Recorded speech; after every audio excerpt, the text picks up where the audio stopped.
Gente, então nós vamos dar início ao nosso grupo hoje. Vamos fazer a nossa prece primeiro, depois a gente vai conversando, pontua as coisas, para ficar bem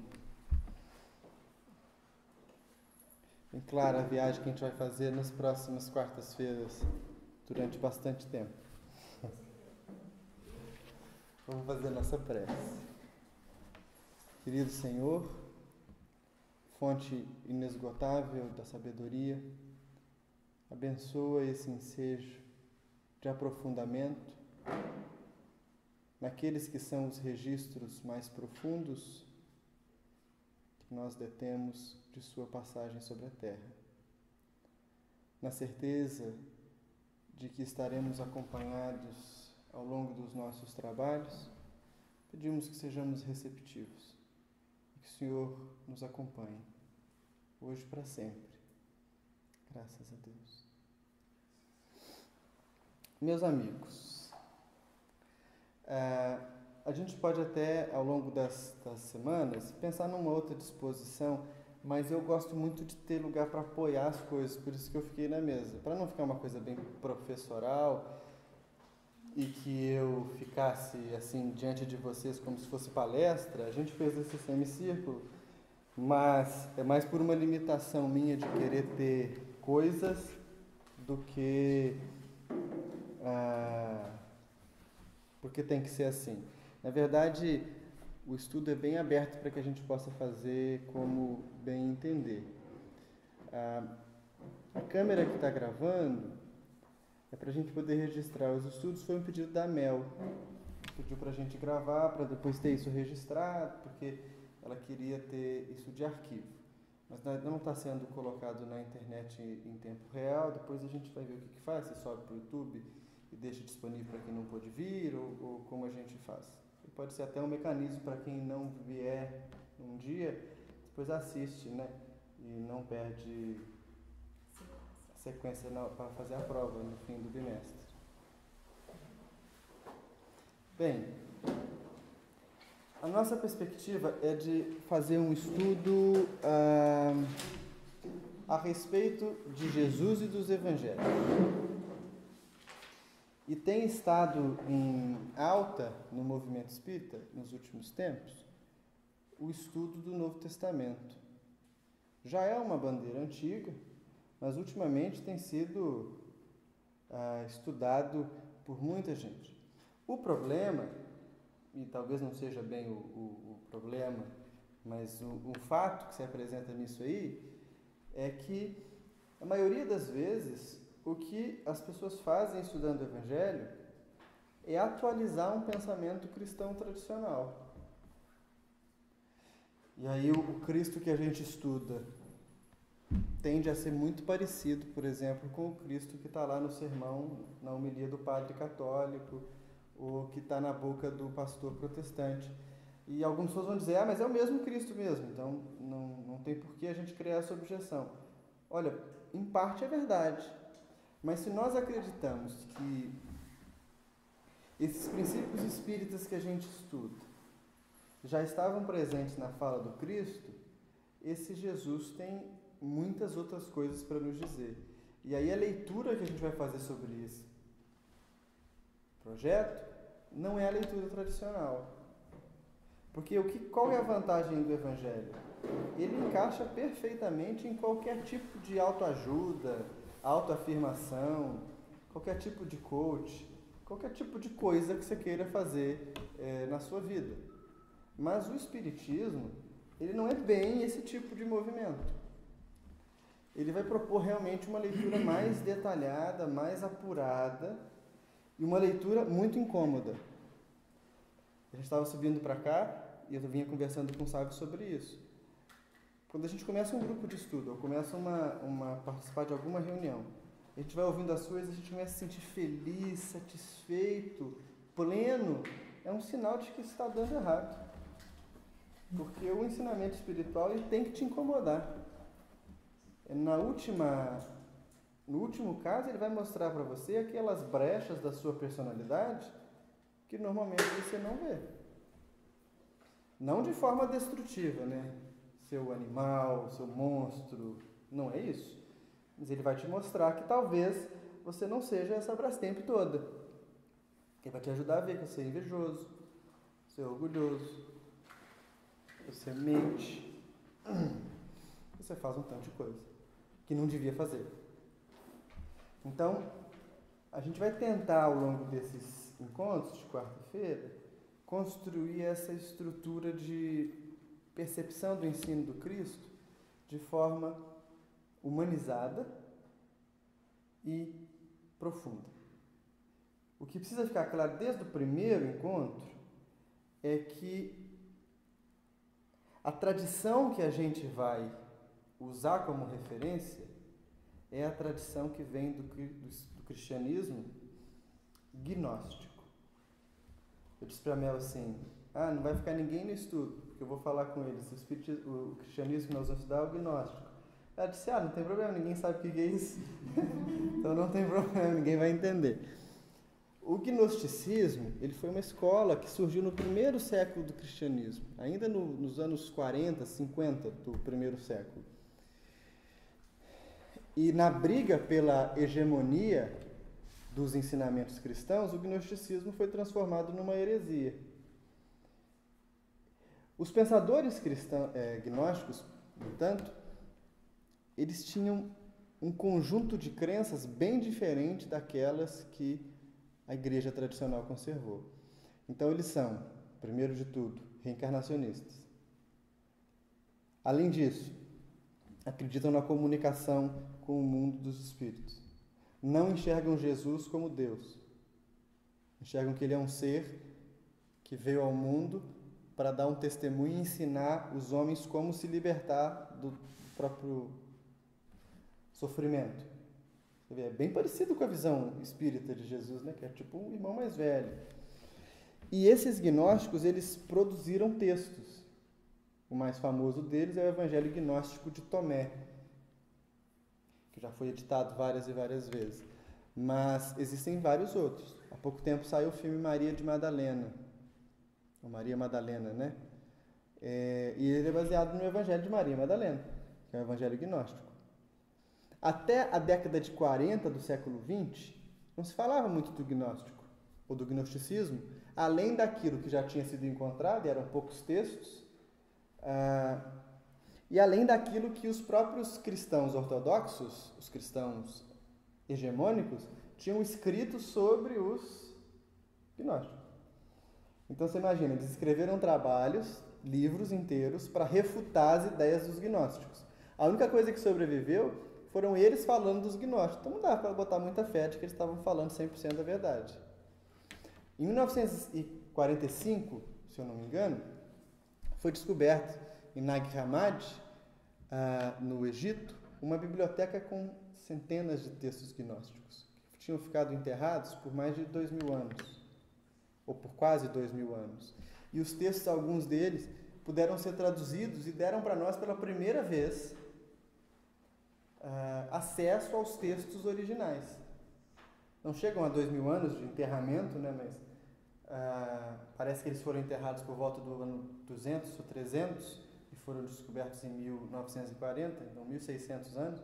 Mesmo assim, foram textos que ficaram esse tempo todo sem serem mexidos. Daí, o que a gente precisa ter claro é que se a nossa visão ela é abertamente uma visão gnóstica, e aí vocês podem pensar assim, nossa, o Vinícius está inventando a roda. Não, nesse caso não. Alguns pensadores espíritas já vão associar o espiritismo com o gnosticismo. Um deles é o Hermínio Miranda, que vai dizer que tudo aquilo que ele encontra no gnosticismo, ele encontra no espiritismo. Além da gente estudar os textos canônicos, Marcos, Mateus, Lucas, João, Epístolas de Paulo, nós vamos estudar também aqui alguns textos gnósticos. Então nós vamos estudar o Evangelho Gnóstico de Tomé, nós vamos estudar o Evangelho de Madalena, pelo menos, esses dois. E vão ser esparsos, né?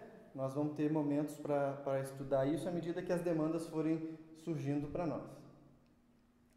Se a gente pegar os 4 evangelhos e botasse todos eles assim, um ao lado do outro, 3 a gente consegue fazer isso muito bem, que são os evangelhos sinóticos, que é Mateus, Marcos e Lucas.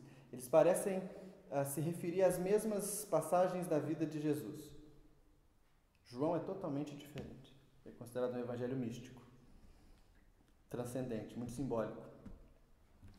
Se a gente pegar ainda assim os 4 e tentar buscar fatos que são comuns, nascimento de Jesus, crucificação, a gente vai ver que ainda que os 4 textos falem do mesmo fato, eles não são concordantes. Há muitas diferenças. Há diferenças que parecem que, se você lê uma separada da outra, não estão se referindo ao mesmo fato.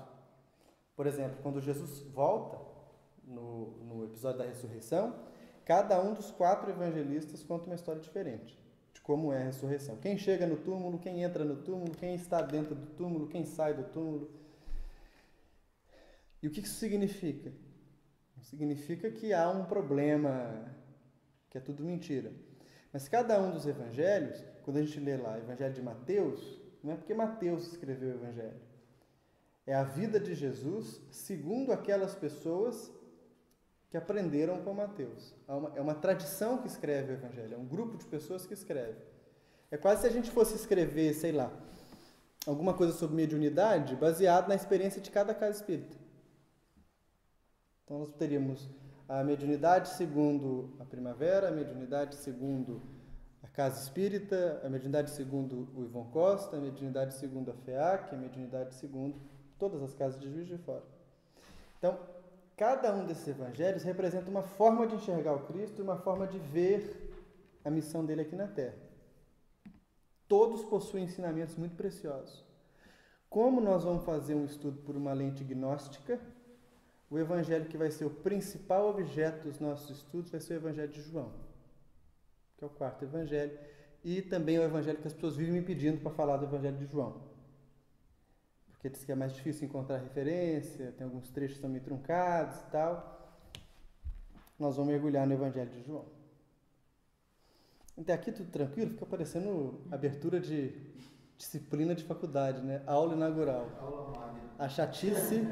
A chatice ao cubo, né? A chatice ilimitada. Olha, qual que é o objetivo que eu tenho nesse estudo? Eu não quero passar para vocês. Pode. Porque na hora que você falou aí dos evangélicos canônicos, dos 3, você falou que você entende que esses fatos não aconteceram? Não que eles não aconteceram. Eles são narrados de forma diferente. Há passagens que são muito diferentes de um evangelho para o outro. Às vezes narrando a mesma cena. Por exemplo, a crucificação é diferente entre eles.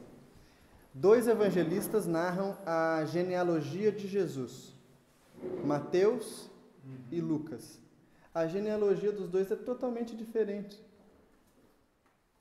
Então, a gente tem que lidar com uma questão, talvez com mais de uma questão, né? Mas a gente tem que lidar com algumas coisas. Por exemplo, se são narrações diferentes, significa que alguém está errado? Ou significa que aquele ensinamento que está usando um suporte físico, um suporte histórico, ele tem um símbolo que ele quer transmitir para além do que pode ser registrado num livro de história, para a gente fazer uma referência, né? Um exemplo. Então não é que os textos são falsos, mas os textos vão se adaptar a tradições específicas, vão se adaptar a escolas de cristianismo muito específicas. E assim é que ao longo da história inteira a gente teve briga por causa dos evangelhos. Por muito pouco, a igreja não fez um único evangelho suprimindo todas as diferenças entre eles. O que seria uma violência para nós. A gente ia perder muita coisa. Então, a gente costuma estudar as passagens como sendo unanimidade. E elas não são unanimidade para os evangelistas. O que o Cristo fala na cruz, em cada um deles é diferente. A frase que a gente põe na boca do mestre, Pai, perdoa porque eles não sabem o que fazem, só aparece em um evangelho. A manjedoura, os reis magos, só em um evangelho. O motivo de Jesus estar em Belém quando nasceu, supostamente, não é o mesmo para que ele vá para Belém para nascer no outro evangelho. Então nós temos uma série de construções que vão ter dois objetivos básicos. Um deles é justificar Jesus como Cristo esperado lá do Antigo Testamento. Então eles vão pegar as profecias e tentar encaixar Jesus na profecia, toda a força, lá abaixo. Segundo, é dar o testemunho da vida desse homem, desse ser que mexeu com as estruturas lá do templo. Só que as pessoas vão fazer isso conforme a especificidade do entendimento que tinham de Jesus. Isso não significa que elas estão fazendo algo errado. Só significa que vão haver algumas diferenças que são totalmente legítimas. A gente só vai ter que entender, e a gente não costuma fazer isso, se existe uma linha de condução no pensamento de cada um desses evangelistas ou dessas obras, e se a gente tem mais afinidade com uma ou com outra. Então a gente pode, por exemplo, quando tiver uma passagem que está nos 3 ou nos 4 evangelhos, a gente pode estudá-las comparativamente e ver o que aparece em um, o que não aparece em outro. Tem coisas que você pode pensar, o autor só não se lembrou de registrar, mas há outras que não aparecem ou que aparecem contrariamente ao que está nos outros evangelhos. Não sei se eu respondi. Respondi? Tudo bem? Vocês vão me interrompendo, por favor. O meu objetivo com esse estudo é que a gente consiga mergulhar na mente de Jesus, o quanto isso seja possível. Bem, aí nós temos uma encruzilhada. Se der certo, a iluminação chega mais rápido. Se der errado, provavelmente nós vamos ficar muito confusos. O resultado é confusão e sofrimento. Mas, como a gente já está vale a pena tentar. Já está por aí, né? Já separaram a quarta-feira. E por que é importante dizer isso que eu estou falando? Acho que tem gente aqui na porta. Por que é importante dizer o que eu estou falando? Porque nós vamos fugir do senso comum dos pensamentos habitualmente ligados ao Evangelho. Não estou dizendo aqui que nós vamos caçar cabelo em ovo, não é isso. Mas a mente de vocês tem que estar aberta para a gente desconstruir aquilo que a turma toda quer que a gente pense ao longo de 1.500, 1.700 anos a respeito da figura de Jesus. E eu não estou propondo que a gente aceite alguma maluquice New Age, não. Quero que a gente olhe para o texto, que a gente olhe para as circunstâncias em que o texto foi escrito e pense, será que isso faz sentido? Será que não faz sentido? Como que a gente pode debulhar esse conhecimento? Tá? Então, esse vai ser o nosso objetivo. Nós vamos ter 2 momentos no estudo. O primeiro momento, ele vai ser um momento introdutório. Seja bem-vinda. Vai ser um momento introdutório. E nesse momento introdutório,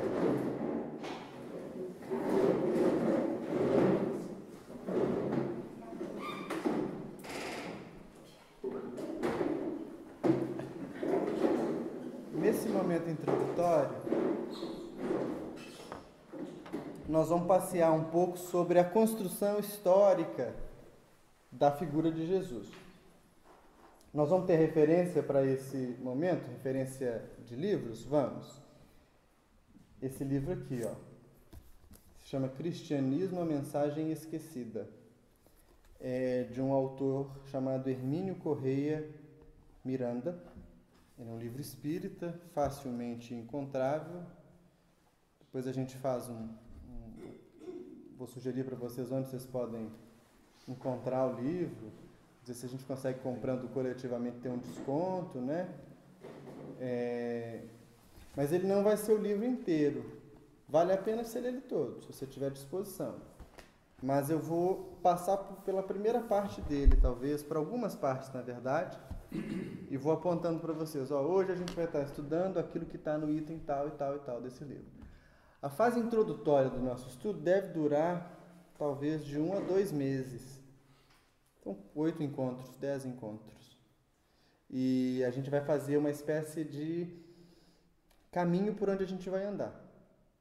Nós vamos pegar todo mundo que está querendo estudar o Evangelho e vamos colocar todo mundo na mesma posição, em relação à cultura da época de Jesus, ao que se construiu em torno dele, como que foram escritos os Evangelhos, o que é lenda, o que a gente tem historicamente sobre a vida dele.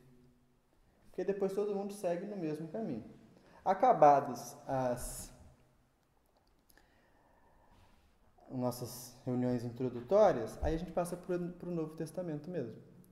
E não gostaria que fosse eu quem determinaria as passagens que a gente vai estudar. Nós vamos fazer isso de modo coletivo.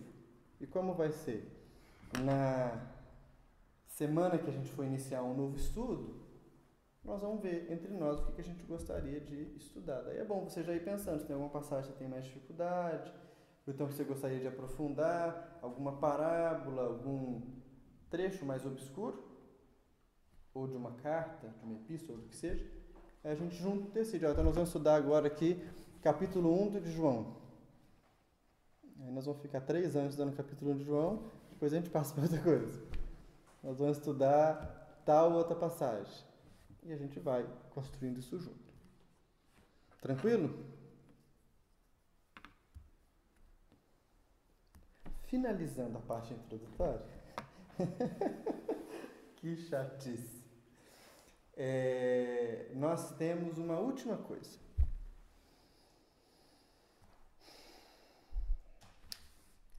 Para a gente compreender Jesus, a gente precisa de 2 coisas. A primeira é sabedoria. E a sabedoria ela é conquistada a partir do estudo, da contemplação dos estudos, da meditação sobre eles. Então, é claro que saber muito sobre o Mestre é fantástico. Ler um livro sobre ele, não tem outra personalidade no mundo que influenciou tantas pessoas ao longo da história. Tem sempre alguém ditando uma boa obra, ditando uma coisa bacana. Ou você pode ouvir em palestra, quando você vai na casa espírita, às vezes participa de um outro grupo. Enfim, a sabedoria sobre os ensinamentos de Jesus ela é fruto do que você vai aprender. Mas isso é uma faceta do que a gente precisa ter para aprender ou para mergulhar na mente do Cristo. A segunda faceta é mérito.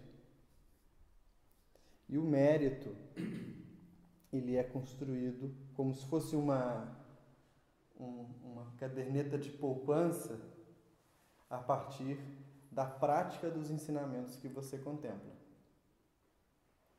Então é da união de mérito e sabedoria que surge o insight da visão do Cristo. O insight da percepção do Cristo, o insight da compreensão da mente do Cristo. Não tem um controle de mérito. Né? É bem provável que eu esteja falando aqui para pessoas que têm muito mais condição de falar para mim do que eu para elas. E essa calculadora ela é toda interna, de cada um de nós. Mas vocês vão perceber que à medida que os ensinamentos deixam de ser só ensinamentos teóricos e se tornam objeto de reflexão, a compreensão que a gente tem sobre a figura do Cristo também se diferencia, se transforma. Daí você pode dizer assim, nossa, que estudo chato, que evangelho horroroso, eu achei que fosse ser uma coisa fantástica, estava esperando ver o palestrante fulano de tal falando aquelas coisas bonitas, citando Emmanuel nas entrelinhas. Não vai ser aqui. Aqui nós temos que descer descalço, botar o pé no chão e falar muito bem. O síndico do meu prédio é um cretino. Como é que eu vou lidar com isso? Né? Eu estou com uma série de dificuldades, estou com muitos problemas, e como é que eu vou lidar com essas circunstâncias? O princípio para vocês lidarem com isso bem é acreditar inicialmente que tudo que eu estou falando para vocês é mentira. Tudo. Imaginem que vocês estão perdendo tempo aqui. E para tirar a prova de se isso é verdade ou não, vocês vão ter que fazer suas próprias meditações sobre os ensinamentos. E disso vai surgindo o insight. que é onde aparece a figura de Jesus. Essa é a nossa parte introdutória. Ficou tudo bem? O estudo vai durar de 1h a 1h15. Mas eu sou profundamente indisciplinado com o horário. Então, talvez se a gente passar uns 15 minutinhos, se tiver que ir embora, você vai embora. Na amizade, não tem problema não. Qual que é a condição para participar do grupo? Pré-requisitos. Se alguém te pergunta, será que eu posso ir no estudo e tal? Se a pessoa chegou aqui e entrou, ela pode participar. Não temos nenhuma preocupação com isso, não. Nós não temos listas de presença. A sua participação do grupo não vai impactar em você estar em outra atividade da casa. É bem provável que a gente estude uns 5 anos e eu não saiba o nome de todo mundo. Porque isso é irrelevante na concepção que a gente tem de ensinamento. Porque os ensinamentos espirituais, eles acontecem. Eles não são programados. Você programa a coisa humana. Ensinamento espiritual você não programa. Você se prepara e ele acontece. Então, quem está aqui vai participar. Se alguém te falar na rua assim, nossa, eu sou evangélico, estou doido para participar desse estudo de vocês lá, pode? Vem com Deus. Não tem problema não. Aí a gente vai ficar afiadinho. Devagar a gente vai se adaptando. Beleza?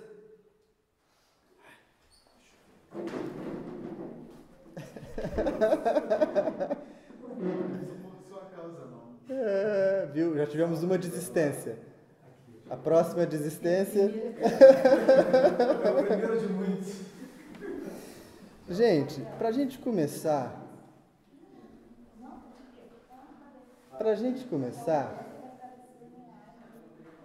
a primeira coisa que eu queria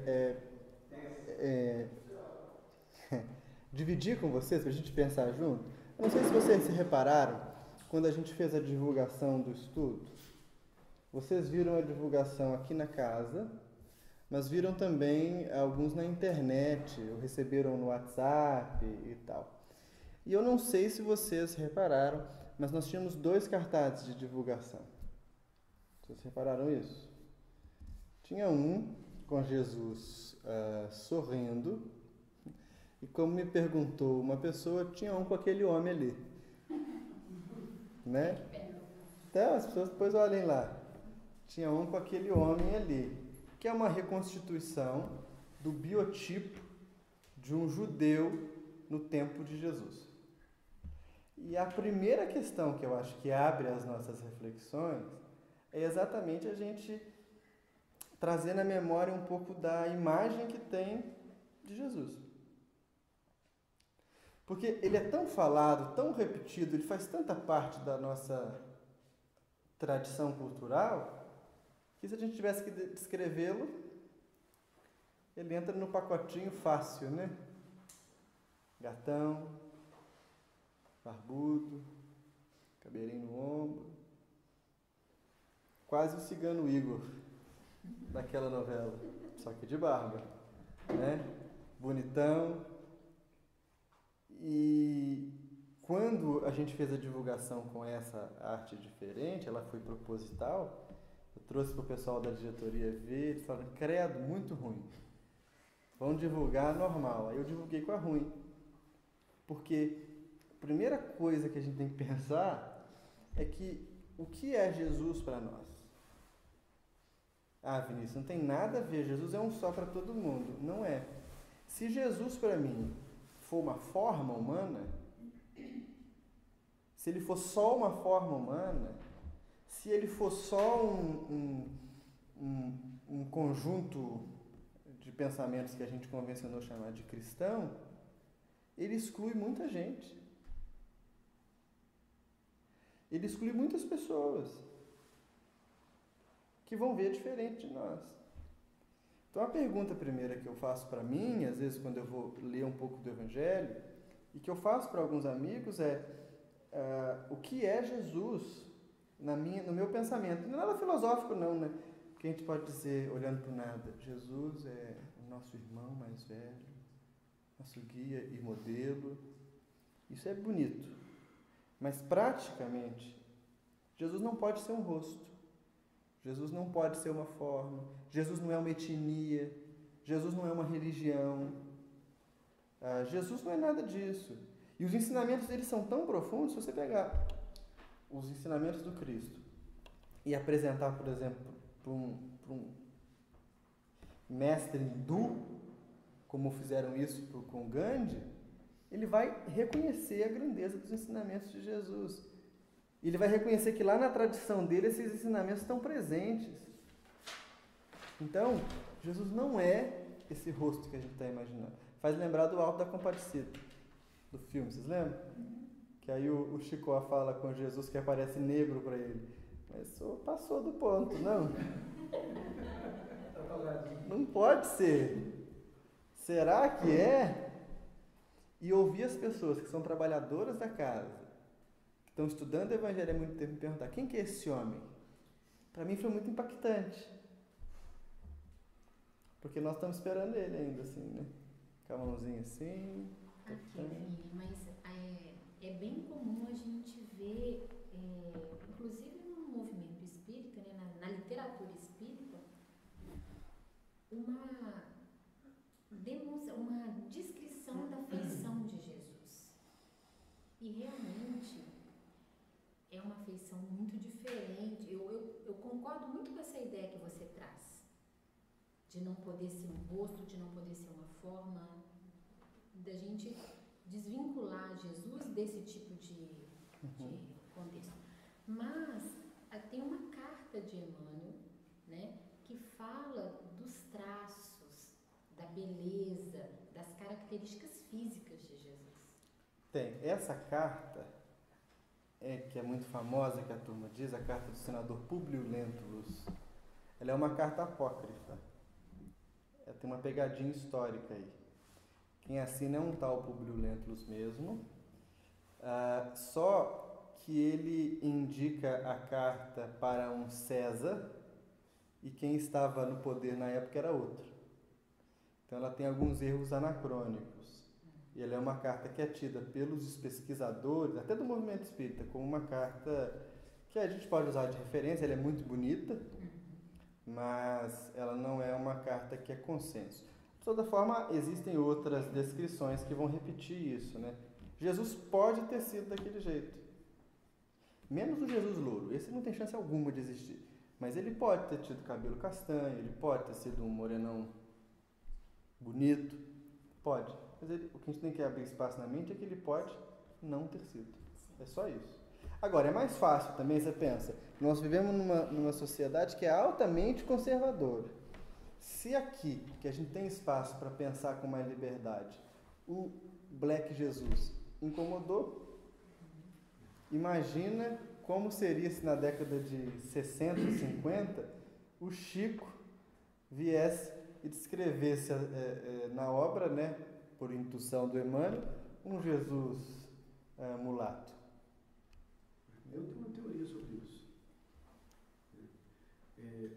Muitas das vezes a gente encontra com pessoas que nos impactam em sentimento, né? Em atitude, e que você acaba misturando. Você acha a pessoa linda, né? Você acha uma pessoa de um encantamento, de uma beleza, de uma doçura, mas não tem nada a ver com o físico. Exatamente. Mas ela acaba, você na sua cabeça você acaba misturando, porque você acha a pessoa linda, né? E a minha impressão nessas descrições, eu acho que é muito das pessoas, por esse impacto, de tentar pintar algo que, pro seu coração, foi atemporal. Que foi até a descrição do próprio Públio no livro Há 2000 anos, né, que ele tende a ajoelhar, que ele tende a se abaixar, e você vê que é um senador, é o cara, né? E você vê que é uma descrição totalmente diferente daquilo que ele estava acostumado. Então, na minha cabeça é muito essa confusão de quem é fisicamente Jesus, parte muito desse impacto das pessoas e da atitude dele. E por que os espíritos não desfizeram isso? Porque para eles não faz diferença. E nem para o próprio Cristo. Nem para o próprio Cristo. O que interessa é a gente conseguir que através daquele pensamento a gente mude a percepção da realidade, a gente leve o nosso pensamento, a gente se projete para cima. Então, essa descrição de Jesus, ela é uma descrição, e a gente vai ver isso, né, quando a gente vai ver sobre as pessoas que escreveram sobre ele, que tem muito mais de quem escreve do que do próprio descrito, que é o que o Léo falou. Né? Eu achei muito legal, porque eu acho que a gente tem que desconstruir Jesus. Ele parece que veio só para os bons, não sei, e é o contrário, é para aquilo ali mesmo. Então, é para os humildes. Eu achei muito interessante, exatamente. Imagina a gente tem que cabelão desconstruir liso lá mesmo. no barco do Pedro, esse cara todo com casca grossa, mão bruta. Jesus andando no sol, andando, ia ser branquinho. Agora, é claro que, vejam, a gente não está discutindo aqui nem beleza, nenhum padrão de estética. Eu acho que Jesus foi lindão em qualquer expressão que ele teve. Se ele foi um árabe, um perfil biológico árabe, ele foi um árabe mais bonito da época dele. Se ele foi mulato, ele foi o mulato mais bonito. Se ele foi negro o negro mais bonito. Eu acho que porque a presença espiritual suplantava a matéria e muita coisa. Mas a gente não tem como definir como foi esse homem. A gente sabe que ele foi um homem. A gente sabe que ele nasceu, a gente sabe que ele esteve aqui. E a gente sabe que a estada dele aqui deixou coisas que o tempo não apagou. E não consegue apagar. Né? Você pensa assim, um mundo inteiro fez coisas muito boas e muito ruins em nome da mesma pessoa. Nessa carta do Emmanuel, que é uma carta apócrifa, há um trecho muito bonito, né? Que o Emmanuel diz assim: aqueles que o veem são forçados ou a amá-lo ou a temê-lo. Você vê a presença dele, né? Devia ser uma coisa terrível. Você olhava o homem, você ficava encantado ou sentia uma raiva sem limites de quem era o tal Jesus. Né? Mas esse é um ponto, ele não é um homem. E exatamente por a gente não conseguir definir quem era esse Jesus na história, até a Reforma Protestante, Jesus ele foi negado aos cristãos. De que forma? Não se podia ler os textos sagrados. As celebrações religiosas eram feitas não na língua nativa, eram feitas em latim, e o acesso ao texto era permitido apenas para sacerdotes ou pessoas que foram autorizadas a isso. Há uma tradução que a gente lê muito, que é a tradução do João Ferreira de Almeida, a tradução para o português do Novo Testamento. O João Ferreira de Almeida fugiu de Portugal porque ele não podia traduzir a Bíblia. Ele traduziu, fugiu, morreu no Oriente. E a Bíblia foi publicada só tempos depois que ele tinha morrido. Então, até a Reforma Protestante, Jesus era Deus, havia um dogma muito bem estabelecido. Ele vai continuar na Reforma Protestante, após a Reforma Protestante, mas de uma forma um pouco diferente. E os cristãos não tinham outro acesso à busca espiritual, senão o contato com o sacerdote. Tanto é assim que a sociedade medieval ela era dividida em 3 categorias. Alguns pesquisadores, alguns autores vão dizer que no período medieval a gente vivia quase que uma sociedade de castas, como tem na Índia. Porque a gente tinha na base da pirâmide os que trabalham. No meio da pirâmide, os que guerreiam. Os que trabalham são os que trabalham. Os que guerreiam, os nobres. No topo da pirâmide, os que oram. Então, a sociedade medieval, os que oram, no topo, os que trabalham e os que guerreiam. De modo que você só tinha acesso a qualquer questão espiritual num mundo que era profundamente marcado pela religião, através do padre. Quando Lutero propõe uma reforma na igreja, porque Lutero inicialmente não queria romper com a igreja católica. Ele era, inclusive, um sacerdote católico. Antes do Lutero, a gente teve outros reformadores. Por exemplo, Francisco de Assis é considerado um reformador. Em 1200 e pouco, ele vai propor uma religião totalmente diferente. Não dá certo, né? Lutero, quando ele rompe com a igreja, uma das primeiras coisas que o protestantismo faz é voltar para os textos sagrados, para os evangelhos. E eles vão começar então a traduzir os textos nas línguas correntes de cada país ou de cada estado nacional onde surgem igrejas protestantes. Daí uma coisa que durante muitos séculos você não tinha acesso algum, começa-se a ter acesso. As pessoas podem ler sobre o Evangelho, podem ler o Evangelho na própria língua. E aí surgem as perguntas. Se há pontos...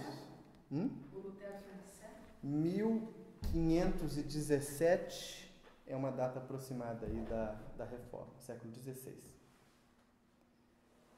Ele se indigna com várias posturas da igreja, venda de indulgências, vida promíscua dos padres, e aí ele tenta mudar isso, não consegue, ele propõe as teses dele, se eu não me engano foram 95 teses, que eram contrárias, ele protestava contra, por isso são protestantes, a postura da igreja. Onde foi isso? Lutero, se eu não me engano, ele foi germânico. Não sei se é alemão exatamente, mas foi germânico. Depois ele vai viajar, porque vai fugir, é perseguido pela igreja, e vai se multiplicando a semente do protestantismo. Então tem primeiro Martin Lutero, depois você tem o John Wycliffe, depois você tem vários outros pensadores que vão ter a mesma ideia de protesto contra a religião estabelecida. Não era uma ideia de ruptura, de destruição, mas de retomada. Os protestantes não vão acreditar, quando fazem lá atrás a reforma, que eles estão destruindo a igreja católica, eles estão rompendo. Eles estão dizendo que a igreja se perdeu e que eles estão retomando o que era o cristianismo de fato. Né? Lá dos primeiros momentos. E aí, por favor? Não sei se é o Hermínio que faz uma aproximação do perfil do Paulo. O Hermínio vai defender numa obra chamada As Marcas do Cristo, que Paulo de Tarso teria reencarnado como Lutero. Eu não li essa obra, estou à procura dela, porque ela é esgotada. Né? Dizem que é muito boa. Bem, com a Reforma Protestante, a partir do século XVI, XVII, as pessoas começam a se perguntar: Jesus existiu de verdade? Se a igreja, durante esse tempo todo, foi uma igreja que nos levou a tomar posturas equivocadas, será que esse Jesus, que eles falam para nós que existiu? Então é a partir desse período que vão surgir os primeiros pensadores que vão se debruçar sobre os textos dos evangelhos para tentar construir um perfil concreto de Jesus. E dizer se ele existiu, como ele existiu, onde viveu, tentar separar aqueles fatos que são fatos de tradição religiosa, teológica, daqueles que são concretos, históricos, que podem ser verificados. E, bem, nesse processo foram muitos autores, né? No livro do Hermínio, no capítulo 2, ele vai tratar disso. Para nós não tem ganho nenhum ficar passando autor por autor aqui, é bem chato. Mas tem uma síntese que eu quero ler com vocês, que é do Albert Schweitzer, que foi um Nobel da Paz. Ele era médico. E o Schweitzer, ele desenvolveu uma teoria muito interessante. Ele foi para a África para cuidar de pessoas muito pobres, no Gabão. E aí lá ele começa a estudar filosofia e cristianismo. Ele era pastor protestante, e ele desenvolve uma tese, uma teoria chamada reverência pela vida. E ele propõe uma vida baseada nessa reverência. E ele foi um dos biógrafos de Jesus. Ele escreve um livro chamado Em Busca de Jesus Histórico, ou do Jesus Histórico. E ele diz assim nesse livro: não somente cada época encontrou seu reflexo de Jesus, cada indivíduo criou de acordo com seu próprio caráter. Nenhuma tarefa histórica revela tanto da verdadeira natureza de um homem como escrever uma vida de Jesus. Nenhuma força vital é injetada na figura, a não ser que o autor sopre sobre ela todo o ódio ou todo o amor de que seja capaz. Quanto mais forte o amor ou quanto mais intenso o ódio, mais viva é a figura resultante. Então, ao longo de muito tempo, como a produção das biografias de Jesus foi feita dentro de cenários que tinham ambições teológicas específicas, então, assim, o protestante publicava um texto questionando algumas coisas que os católicos depois publicavam respondendo, e depois, no período iluminista, as pessoas queriam dizer que os protestantes e os católicos estavam errados, Jesus era só um menino meio malucado, que achava que falava com Deus. Quanto mais se escrevia sobre Jesus, o que fica claro, o que a gente vai lendo sobre isso, o que salta é muito mais a personalidade de quem está escrevendo do que do próprio Senhor, do próprio Mestre. Porque o que a gente tem de fonte para estudar Jesus? Os Evangelhos. Só. Uma ou outra referência em textos da época, tem um historiador judeu do período de Jesus que vai escrever sobre ele, mas é en passant e não é nada muito consolidado. E a gente tem os Evangelhos, que passaram ao longo da história por várias modificações. Então a Bíblia, eu vi uma reportagem que no Antigo Testamento tem 30% de verdade. E no Testamento é 10%. Então pode ser certo isso, né? A porcentagem certa eu não sei, mas o que a gente sabe é que esses textos eles foram mudados. Para a gente ter uma ideia, o que a gente conhece hoje como Bíblia, como o Novo Testamento, é uma reunião de vários textos que existiam separados. Por isso que eu disse para vocês, olha, antigamente quando a gente pensava lá no tempo do cristianismo primitivo, no Evangelho de Mateus, é porque tinha uma comunidade de pessoas que estudava como Mateus. Mas não é porque elas estudavam só Mateus, é porque o acesso só se dava àquele texto. Então a igreja vai fazer no século V, ou VI, aproximadamente, a reunião desses textos e vai definir quais textos são corretos e quais textos são errados. E aí a gente tem então, os evangelhos são canônicos, que são corretos, e a gente tem todos os outros que são apócrifos, hereges. Então, de 500 e pouco para frente, é que vai surgir a Bíblia como a gente conhece. E ela surge por quê? Porque havia uma série de interesses muito particulares de que a igreja deixasse de ser uma pequena manifestação de fé de algumas pessoas estranhas, pobres, esquisitas, pescadores e não sei mais o quê, e se tornasse uma religião de um Estado. Porque quando Roma cai, a única coisa que sobrevive do Império Romano é a igreja. Isso é muito paradoxal, porque Jesus foi crucificado, né? Eles queriam acabar com o cristianismo e depois disso houve uma perseguição mortal pelos cristãos, muitos morreram. Em que momento que eles resolveram mudar isso? Fazer com que aquilo que era alvo de ser extinto do planeta virasse algo a ser estimado. O cristianismo era como uma doença contagiosa. A gente não tem como dizer que ele era como uma vacina contagiosa, não sei se dá, né? Mas ele era uma coisa boa contagiosa.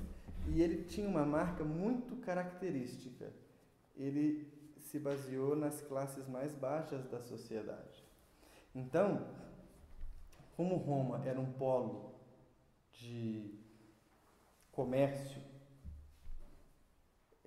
estava centralizada no meio de várias rotas comerciais diferentes, tanto marítimas quanto terrestres, o que acontecia é que as pessoas chegavam em Roma, tinham acesso aos evangelhos e levavam o ensinamento para onde iam. Quando começam as primeiras perseguições, que são por volta do ano 60, com Nero, eles ficam espantados que existissem tantos cristãos. Mas esses cristãos, eles não praticavam a religião de uma forma institucionalizada, então você não tinha controle sobre elas. Eles se reuniam na casa das pessoas, se reuniam nos cemitérios. Os cemitérios vão ser, sobretudo, o ponto alto dos cemitérios é quando tem as perseguições, porque eles fogem das casas, né, para se reunir escondidos no cemitério, que era uma região fora da cidade. O cemitério romano é fora da cidade. fora do muro da cidade. Então, há uma massificação dos ensinamentos cristãos, de modo que, com o tempo, a classe popular de Roma vai se tornando adepta do cristianismo. Um dos motivos da queda do Império foi que, a partir de determinado momento, os romanos passaram a depender dos escravos. Totalmente dos escravos. E a população estrangeira e pobre no Império ficou muito grande. Isso dá mais um boom no pensamento cristão. Tentaram reprimir durante muitos séculos, até que primeiro se recebe o cristianismo uma espécie de alvará de tolerância. As pessoas poderiam ser cristãs, sem perigo. Mas o que faz do cristianismo a Igreja Católica, transforma o movimento cristão em Igreja Católica, como a gente conhece hoje, é uma visão supostamente acontecida para o imperador Constantino. Constantino era muito supersticioso. E ele estava numa guerra, num período de muito embate com outros líderes militares romanos e bárbaros das fronteiras. Ele tinha o hábito de usar vários patuás de várias tradições, porque ele queria agradar a todos os deuses. Ele teria uma visão com uma cruz de fogo no céu, e ele ouviu uma voz dizendo: com esse símbolo vencerás. Daí ele mandou colocar na armadura dos soldados deles a cruz. E numa batalha importante ele se sagra vitorioso. Quando ele se sagra vitorioso, ele não só mantém a permissão de ser cristão no Império Romano, mas ele torna a religião cristã a religião oficial do Império Romano. Aí inverte. Só que, desde esse momento, a Igreja absorve toda a burocracia do Estado. Então, Constantino vai indicar bispos, vai interferir em eleição de pessoas na Igreja, vai interferir no que as pessoas podem ou não podem estudar como sendo verdade. Então, há uma profunda interferência política no contexto do cristianismo lá no século VI. E é nessa época aí que surge o Papa? O Papa, indiretamente, já existe desde o princípio. Ele vai só se consolidando como uma autoridade também política. Porque o Papa seria o primeiro dos bispos. É o príncipe dos bispos. Ele herdaria a autoridade do Pedro. Só vai existir papado e essa autoridade tão restrita no modelo tradicional do cristianismo. Por exemplo, entre os gnósticos isso não era real. Os gnósticos, além de não acreditarem numa autoridade papal, nem episcopal, porque todos eles podiam fazer parte do culto. É legal a gente ver o relato das reuniões gnósticas, porque eles sorteavam quem ia fazer o ensinamento naquele dia. Tirava na sorte, quem perdia no par ou ímpar, ou ganhava, não sei, fazia o ensinamento da noite. E outra característica interessante, as mulheres podiam ser ministras e sacerdotes, ou sacerdotisas, nas práticas gnósticas. Né? Só que esses grupos todos vão ser suprimidos. Quando a Igreja se torna afiliada do Império, aí a perseguição fica muito mais poderosa. A grande marca disso a gente tem bem no período em que o cristianismo se torna religião oficial, que é na disputa entre duas concepções a respeito de Jesus. A concepção que a gente conhece hoje, Jesus como Deus, da Trindade, e a concepção de Jesus como homem, que ficou conhecido como uma heresia chamada arianismo. O padre Ário, que foi o propositor dessa tese, foi uma das vidas de Emmanuel. E os seguidores do Ário foram brutalmente perseguidos pela religião tradicional, sob a ordem de Atanásio, que foi um bispo de Alexandria, nervoso, de tão perturbado. Ele era acusado de fazer briga de boteco, literalmente. Ele fazia tudo o que não pode fazer. Só que ele era bispo, aí ele podia. Uma pena, né? Qual que é o problema da gente usar o evangelho como fonte? Os evangelhos são documentos apologéticos. Eles não querem falar do Jesus histórico. Eles não querem falar do homem Jesus. Eles querem falar do cara que veio e mudou o mundo. Né? Então, eles vão aumentar as histórias. O que dá para nós um cenário de instabilidade. O que é maravilhoso. Porque dá espaço para que a gente possa ver coisas que a gente vai achar que é coerente, aprofundar nelas, ver coisas que a gente vai ver que estão em confusão, talvez reservar um pouco, aprofundar um pouco mais em seguida, enfim.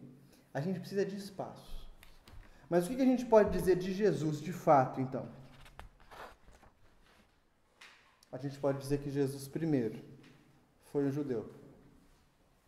Segundo, que ele nasceu de uma mulher e que ele teve irmãos. Muitos irmãos e algumas irmãs. Ele ensinou durante aproximadamente 3 anos, e embora não seja consenso que ele tenha começado a ensinar aos 30. Algumas linhas históricas vão dizer para nós que Jesus começou a ensinar com 43. Né? Ele era acompanhado por um grupo de seguidores. E esse grupo de seguidores, que gira em torno de 12 pessoas, ele era um pouco maior, na verdade. Porque tem as mulheres, que não são contadas como apóstolos pela tradição. Mas a gente tem várias referências a pelo menos 3 mulheres. A gente tem a Maria, mãe de Jesus, Maria Madalena. A gente tem a referência a Susana, que é uma mulher que ninguém sabe muito bem quem é. E a gente tem uma referência à esposa de Cusa, a Joana. Então há mulheres também, além de Marta e Maria, que acompanhavam Jesus. Esse grupo de pessoas que estava em volta dele, se fosse contado também considerando as mulheres, daria em torno de 20 pessoas. Não só os 12 que a gente conhece. A gente sabe que ele foi condenado à morte como um agitador social e um blasfemador. Qual é o crime de Jesus? A gente pensa, qual é o crime de Jesus? Ele não fez nada de errado. Ele se opôs ao comércio que acontecia no templo. E ele faz isso de forma muito veemente, né? Muito intensa, quando ele solta os animais, quando ele vira as bancas dos cambistas, quando ele xinga a turma toda. Isso é terrível, a turma já não gostava dele, o sujeito não lavava a mão para comer, o que era um preceito fundamental na época. O sujeito curava no sábado. O sujeito dizia que era filho de Deus. O que precisava-se era de um estopim. E o estopim é a destruição do templo, né? É a quebra do templo. Uma passagem polêmica, que algumas pessoas vão dizer que não aconteceu. Jesus não pode ter quebrado o templo, porque o coração dele era bom, e coração bom não quebra o templo. É uma forma de ver. O Jesus histórico quebrou mesmo, morreu por isso, né? Como um agitador social, como um blasfêmio, nem sei se essa palavra existe, como alguém que blasfemava. É daqui que a gente vai partir. O Tolstói? Ele tem um conto que fala que essa passagem do templo, que Jesus, ele entrou no lugar lá do comércio e tal, mas um determinado comerciante estava assim, fazendo inflação do cacau, sei lá o que ele estava vendendo, e ele não gostou em nome de Jesus, sei lá, é bem interessante. E ele joga as galinhas, abre as coisas e tal, e realmente tem um comportamento assim. E depois ele começa a narrar a história deste comerciante que vai perseguir Jesus. Que legal. E ele se converte. Que maravilhoso. Está em qual livro? Você se lembra? Homens Notáveis. Que legal. Encontro com Homens Notáveis. Que legal. Esse é o motivo da indignação de Jesus, a inflação mesmo da venda dos bichos. Que a pomba era vendida todo dia a R$5. Na festa da Páscoa ele era 15. A família vinha lá de longe, carregando aquelas criançadas inteiras. Para fazer o sacrifício de uma pomba, só tinha 5, a pomba era 15, como é que faz? Esse que era o comércio, e o Jesus se indigna contra ele. é interessante porque, eu não sei se é esse livro exatamente, mas no fim, ele vem narrando, ele narra a história, né? O Leão Tolstói narra a história, e no final tem um depoimento, parece que ele conversa com o sujeito que foi da história, não sei que é qual que é esse alcance, e vem sempre um depoimento da pessoa. Muito bonito. Que legal. Vale a pena, se alguém achar ele. Mas eu posso escrever. Manda para nós. Você falou que no decorrer do tempo foram ocorrendo alterações pelo próprio homem, né, para a adaptação da época. Você acha que pode ter alguma parte do texto original sido sonegada que teria uma relevância grande para os nossos ensinamentos de hoje? Assim, muitas ou partes. foram questões mais históricas ou físicas do que aconteceu? Muitas partes. Por exemplo, o que nós vamos fazer daqui para frente? Nós vamos pegar algumas ideias chaves sobre Jesus e vamos ver se elas são coerentes. Nosso próximo estudo, por exemplo, só para eu dar um apontamento para vocês, nós vamos ver sobre 3 tópicos. Primeiro, Jesus nasceu em Belém de verdade ou não? Segundo tópico, Jesus é um descendente de Davi, como aparece lá na genealogia? E o terceiro, Jesus teve pai? Ou ele é filho do Espírito Santo? Todas essas coisas precisam ficar claras. Porque quando você fala que José não foi pai de Jesus, que Maria concebeu virgem e ficou virgem o resto da vida. Quando você fala que Jesus é o Messias lá do Antigo Testamento, aguardado pela turma, a gente está dizendo coisas que impactam na forma que você entende. Só que o Messias lá do Antigo Testamento é um guerreiro que vai subjugar todo mundo, cortar a cabeça do adversário. Se a gente pegar o trechinho, eu vou trazer para vocês, onde fala quem é o Messias, passa longe de Jesus. Essas deturpações, elas vão ser de 2 naturezas. A primeira é para justificar Jesus, como eu falei, como sendo esse tal Messias lá do Antigo Testamento. E a segunda categoria de deturpações vai visar estabelecer a prática ortodoxa, que vai atender, sobretudo, a igreja. Né? Então, tem trechos que a gente for pegar para analisar, dão muito boas reflexões. Um deles, por exemplo, é o que se refere à própria virgindade de Maria. A palavra que é usada para definir Maria no texto original não significa virgem. Significa moça jovem. Mas por que eu digo que ela é virgem? Porque Jesus não pode ter um nascimento humano comum.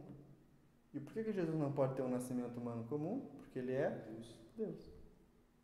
Aí, isso vai tudo sendo construído como uma espécie de castelo de teorias. Se você pegar o texto original, desmorona tudo. Então nós vamos vendo isso com calma. E o engraçado é que... Mas ele teve outros irmãos, não falou nada. Teve, pois é. Mas a turma diz ou que ela teve depois que Jesus nasceu, que ela perdeu a virgindade depois que Jesus nasceu, ou vão dizer que os irmãos, na verdade, eram primos. Olha que coisa. O texto diz irmãos. Não é irmão, não, é primo. Mas está escrito irmão, é que ele errou. Uma vez eu estava conversando com uma pessoa bem mais experiente, e ele me falou que era a questão de Maria, que eram matrizes perispirituais, que ela era uma matriz perispiritual, que não havia, ela tinha condições no perispírito dela de gerar a criança sem que isso chegasse ao corpo, entendeu? Essa foi uma das coisas que eu ouvi. Mas o que eu queria falar é que apesar... Me perdoa, que é uma viagem. Porque a turma não consegue conceber que as pessoas casam, as pessoas transam e bebês nascem. E isso é a vida. Pois é. E tá tudo bem. Pois é, e tá tudo bem. Mas assim... Não, ué. Não, tá tudo bem, mas isso tá tudo bem. Exatamente. porque a turma quer justificar por que ela é virgem. Dá pra falar assim, cara, ela casou com José, eles se gostavam, tá tudo bem. Não, mas quando a pessoa conversou isso comigo, eu fui falar, nossa, mas eu não acho, tarará. E a pessoa falou, não, ela é uma matriz perispiritual capaz de gerar perispiritualmente, tal, enfim. E aquilo... Temos um problema genético, inclusive, já que o bebê tem metade dos cromossomos do pai e metade da mãe. Se ela gera sozinho, ele teria alguma deficiência. Perdão, pode continuar. Era tal matriz. Então, mas, assim, apesar dos esforços de... deixa eu lembrar meu raciocínio aqui. De fazer com que Jesus atendesse a uma prerrogativa do Antigo Testamento, hoje em dia os judeus, eles já não têm a aversão que tinham, né, perante a figura de Jesus, porque alguns judeus mais radicais têm uma ideia bem assim, como se Jesus fosse um cara que manipulasse e que não fosse um cara bacana, né? Hoje em dia isso já não é mais assim, mas eles entendem Jesus ainda como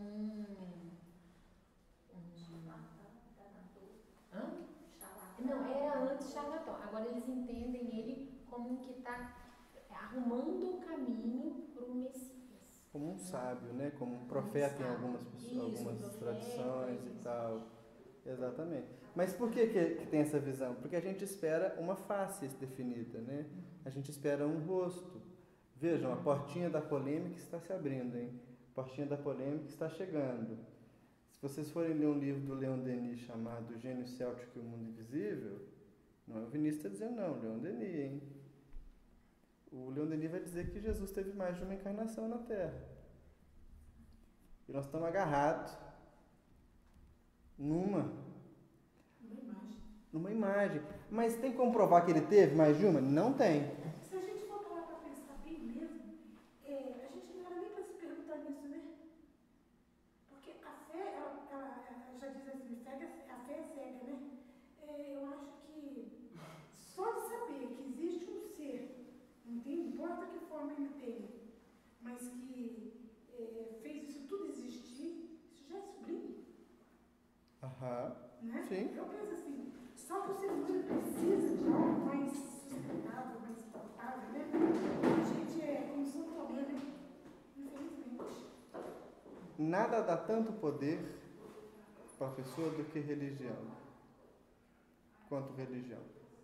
Não existe uma estrutura no mundo que é mais poderosa e que dá mais poder para as pessoas do que religião. Porque... Mas polêmica também, né? Porque isso exerce um fascínio tão grande. Eu lia muito. Só que o espiritismo, para mim, assim, quanto mais você sabe, mais você é cobrado. E eu ficava me cobrando demais. Eu lia muito. Aí, de uns tempos para cá, eu dei um descanso para minha mente. Mas é uma coisa que importa. Quanto mais você procura, você vasculha, você se aprofunda num mar infinito, né? E você não sabe nada. Chico morreu achando que não sabia nada. Então, que faltava muita coisa para ele. É infinito mesmo. Na realidade, é infinito. Mas quando a gente materializa aqui, isso se torna poder. O que a gente precisa fazer é desconstruir essas estruturas de poder que são ilusórias. E a gente não precisa gastar energia com aquilo que é detalhe. De fato, o que é mais importante são os ensinamentos de Jesus. Eles são muito mais importantes do que tudo isso de debate histórico ou antropológico, o que seja, relacionado ao mestre. Mas por que a gente tem que passar por isso? Porque a nossa cabeça tem uma forma de Jesus, assim como tem uma forma de Deus. Fala Deus, já vem uma moldezinha assim, igual forma de biscoito, e corta certinho naquele formato. E isso pode te separar das pessoas, sabe? Seria muito bacana se a gente pudesse... Ver que coisa bonita. Um amigo do Rio me contou que foi assistir uma palestra da Monja Coen, aquela carequinha do Zen Budismo.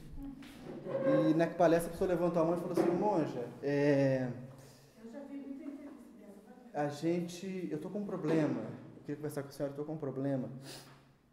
Aí falou que via espíritos e fez uma série de descrições sobre como que via os espíritos e perguntou para a monja como o budismo via aquilo e o que ela podia fazer para ajudar. Aí a monja ouviu e respondeu. O amigo do Rio que me contou encantado, e eu também fiquei encantado. Ela respondeu para ele assim, olha, primeiro o budismo enxerga assim, assim, assim, assim, assim, assim, assim, assim. Mas se você quer aprofundar nisso, procura uma casa espírita séria e pede orientação. Porque lá eles vão te ajudar. A grandeza de alma dela, de reconhecer que seria melhor para aquela pessoa procurar uma casa espírita e não ir para o templo budista em que ela está dando ensinamentos, só pode surgir a partir de uma mente que conceba que a verdade não tem uma só forma. Você sabe?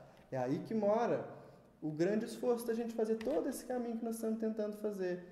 Olha, vamos resolver rápido, em 8 semanas, esse problema do Jesus histórico, para criar um ponto de partida, e depois isso se torna só acessório, porque nós vamos mergulhar na mente no pensamento da mente do Cristo. Esse é o grande esforço. Está tudo nos evangelhos? Muita coisa. Quando os evangelhos foram escritos? Por volta dos anos 60, de 60 a 100 depois de Cristo. Muito tempo, né? Muita coisa aconteceu.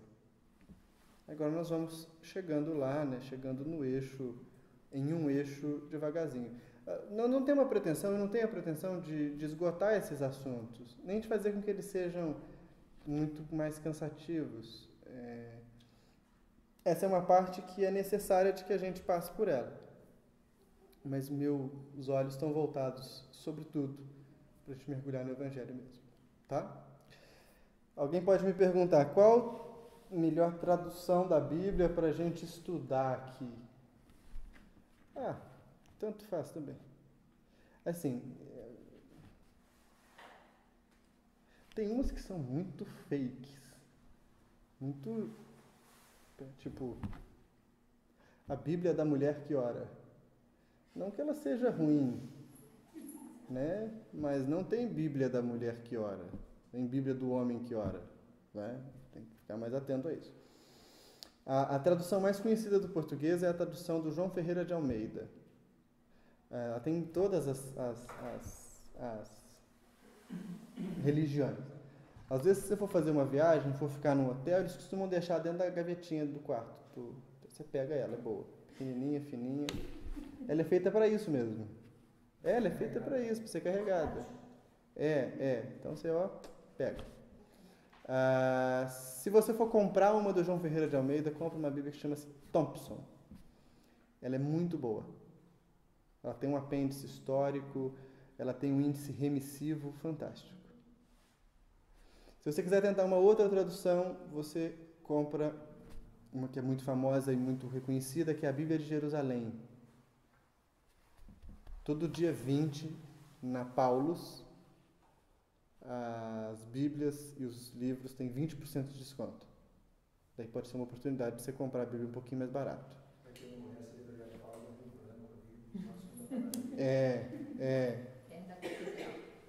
Né? Algumas pessoas usam a Bíblia do Haroldo, que ele traduziu. É uma tradução boa, mas ela tem um problema. Ela está mutilada, porque não tem ali Atos. Não sei se os Atos têm.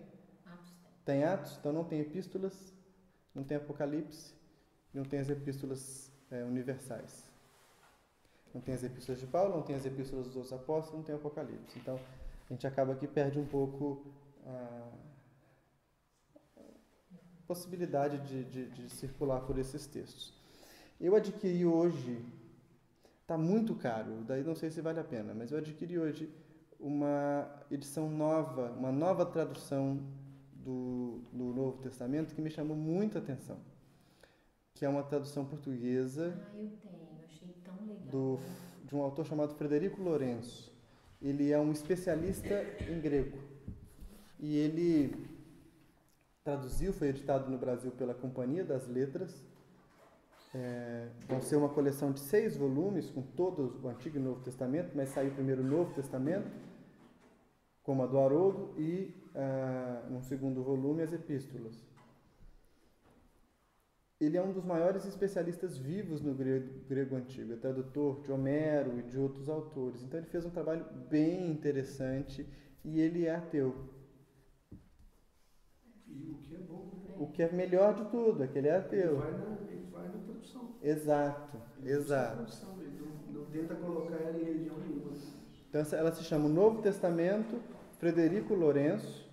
Eu comprei para o leitor digital, para o Kindle, mas ela tem para você comprar o volume dela, né? Eu achei ela bem cara, mas daí se alguém quiser buscá-la, pode ser uma leitura interessante. Eu vou tentar fazer, quando a gente for estudar o Evangelho, eu tenho todas essas que eu falei com vocês.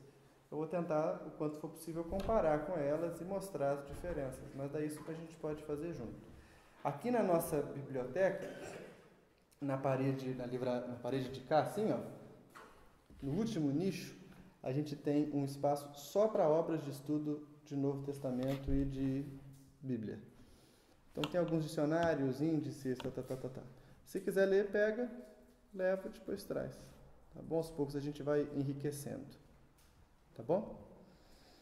Acho que por hoje é isso. Tudo bem? Na semana que vem, quem quiser ler um pouquinho... Esse livro você achou na internet, ou Denise? Achei só para comprar, assim, PDF não, né? Na semana que vem, nós vamos estudar metade do capítulo 3 dele. Nós podemos comprar, através da Primavera,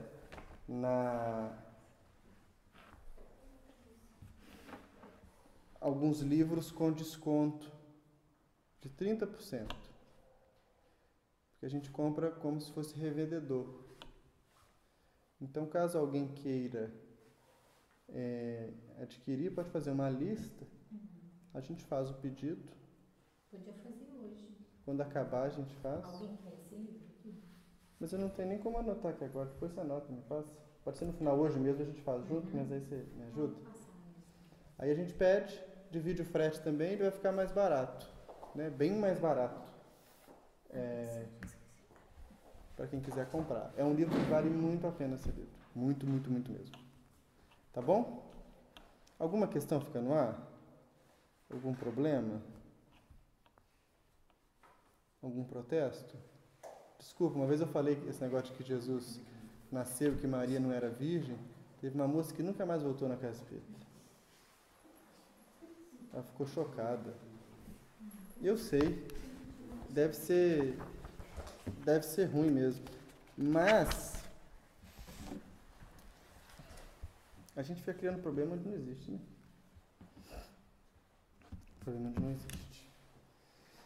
Ok? Vamos fazer a nossa prece? Olha, algumas pessoas pediram para a gente passar o estudo para as 8.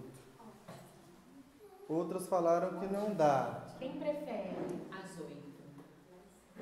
Porque se não fosse 8, eu só vou vir de 15 em 15 dias. Mas o que é que nós vamos fazer? Primeiro nós vamos estabilizar o estudo às 7h30 por algumas semanas. Depois a gente vê se passa para as 8 ou se mantém 7h30. Nós não estamos fechados a passar para as 8, nem a manter 7h30, mas eu não queria tomar nenhuma decisão apressada. A gente começou às 7h30, vamos manter umas semanas às 7h30 e depois a gente vê. Tá bom? Muito bem. Vamos fazer a nossa prece para encerrar? Que hoje foi 1h30 quase.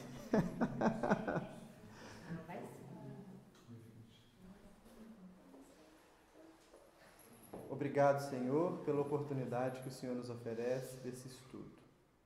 Ilumina a nossa capacidade de reflexão e ajuda para que os textos e os pensamentos que formos construir aqui sejam úteis na nossa elevação. Os amigos que pretendem se conectar a esse grupo, que sejam bem-vindos e encontrem na nossa primavera um lugar de descanso um porto seguro, uma escola de almas. Muito obrigado, que assim seja.